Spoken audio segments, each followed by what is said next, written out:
ఖర్చు పెట్టమంటున్నారు. మాకు ఇది అంటే ఖర్చు పెట్టమన్నారు. లేదండి, నేను అడిగాను వేరే తీసుకుంటాను, వద్దు దాంట్లో బైపాస్ రోడ్ అయితే మనకి చూస్తున్నాం.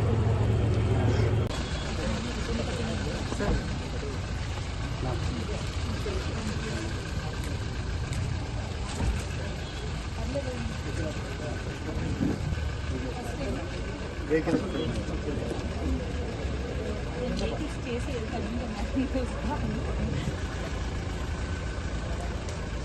ఎంత కాస్ట్ అయింది మేడం? 40 lakhs. ఆ 3 శానిటేషన్ పర్పస్. ఎగ్జిస్టింగ్ ఎన్ని ఉన్నాయి? 5 ట్రాక్టర్స్ ఉన్నాయి, 38 ప్రైవేట్ ఆటోస్, ప్రైవేట్ ఆటోస్. అవి కాకుండా ఒక 5 ఆటోస్ మన దగ్గర. సో ఇది ఇప్పుడు కమర్షియల్ కన్నా లేదంటే అంత కమర్షియల్ అండ్ అంటే వార్డులలో డ్రైన్ అదంటూ ఉంటుంది అట్లా.